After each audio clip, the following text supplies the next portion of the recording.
بسم اللہ الرحمن الرحیم۔ السلام علیکم۔ روزانہ واقعات سننے کے لیے اس چینل کو سبسکرائب کریں۔ نبی علیہ السلام عید کے دن گھر سے مسجد کی طرف تشریف لانے لگے۔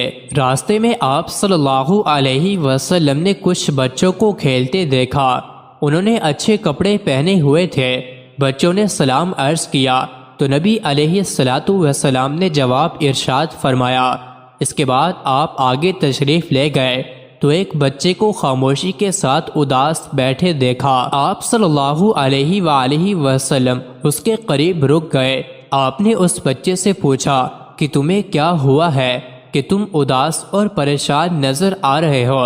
اس نے رو کر کہا، اے اللہ کے محبوب صلی اللہ علیہ وآلہ وسلم، میں یتیم مدینہ ہوں۔ میرے سر پر باپ کا سایہ نہیں ہے جو میرے لیے کپڑے لا دیتا، اور میری امی مجھے نہلا کر کپڑے پہنا دیتی، اس لیے میں یہاں اداس بیٹھا ہوں۔ نبی علیہ السلام نے اس سے فرمایا کہ تم میرے ساتھ آؤ۔ آپ صلی اللہ علیہ وآلہ وسلم اسے لے کر واپس اپنے گھر تشریف لائے اور سیدہ عائشہ صدیقہ سے فرمایا کہ اس بچے کو نہلا دو۔ چنانچہ اسے نہلا دیا گیا۔ اتنے میں نبی کریم صلی اللہ علیہ وآلہ وسلم نے اپنی چادر کے 2 ٹکڑے کر دیے۔ کپڑے کا ایک ٹکڑا اسے تہبند کی طرح باندھ دیا اور دوسرا اس کے بدن پر لپیٹ دیا گیا۔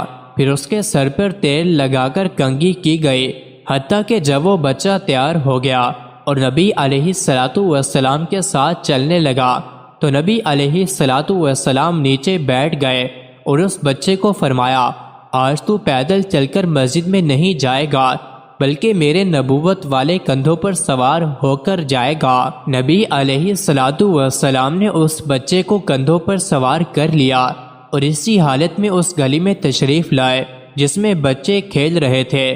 جب بچوں نے یہ معاملہ دیکھا تو وہ رو رو کر کہنے لگے، کاش ہم بھی یتیم ہوتے اور آج ہمیں بھی نبی کریم علیہ السلام کے نبوت والے کندھوں پر سوار ہونے کا شرف حاصل ہوتا۔ نبی علیہ السلام جب مسجد میں تشریف لائے تو آپ صلی اللہ علیہ وآلہ وسلم ممبر پر بیٹھ گئے تو وہ بچہ نیچے بیٹھنے لگا۔ نبی علیہ السلام نے اسے اشارہ کر کے فرمایا کہ تم آج زمین پر نہیں بیٹھو گے۔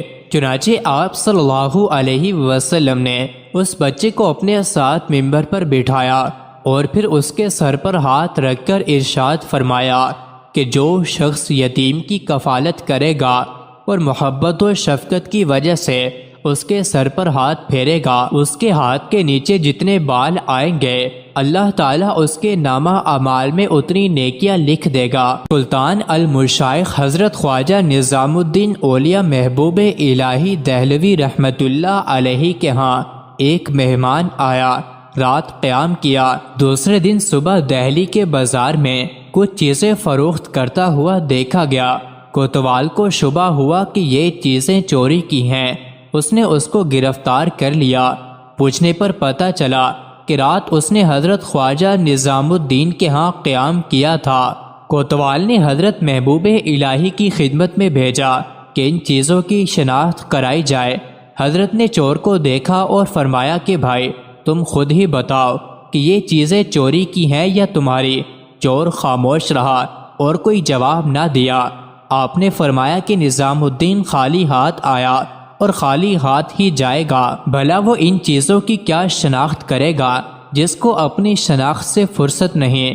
اگر اس نے چوری کی ہے تو خدا اس کو بخش دے، اگر اس نے چوری نہیں کی تو اس کو چھوڑ دیا جائے۔ پولیس افسر نے خیال کیا کہ زیر حراست آدمی بے گناہ ہے، اس نے اس کو چھوڑ دیا۔ حضرت محبوب الہی نے چور سے فرمایا کہ بھائی تم ہماری چوری کے الزام میں گرفتار کیے گئے، تمہیں تکلیف ہوئی، مجھے معاف کر دو، ہمارے مہمان ہو، خدا معلوم تم نے ابھی تک کھانا کھایا ہے کہ نہیں۔ آپ نے چور کے لیے کھانا اور پھل منگوا کر کھلایا۔ اس کے بعد اس کے چہرے پر خوشی کے آثار نمودار ہوئے اور وہ چور حضرت خواجہ نظام الدین محبوب الہی کے قدموں پر گر پڑا اور عرض کرنے لگا کہ حضور، یہ جاننے کے باوجود کہ میں چور ہوں، یہ چیزیں میں نے آپ کی چرائی ہیں، آپ نے میرے قصور کو بغیر میری درخواست کے معاف کر دیا۔ اور میری پردہ پوشی کی، مجھ پر مہربانی فرمائے۔ میں آپ کے اس حسن سلوک سے بہت متاثر ہوا ہوں۔ آپ مسلمان ہیں اور مسلمانوں کے عظیم روحانی پیشوا ہیں۔ جس مذہب کے پیشوا اتنے اچھے ہوں وہ مذہب کتنا عظیم ہوگا۔ میں اسلام کی صداقت کو تسلیم کرتے ہوئے اسلام قبول کرتا ہوں۔ اس کے بعد حضرت خواجہ نظام الدین اولیاء نے فرمایا، ایسا حسن سلوک میرے مذہب کی ایک ادنا مثال ہے۔ مزید ایسی ہی ویڈیوز کے لیے چینل کو ضرور سبسکرائب کریں۔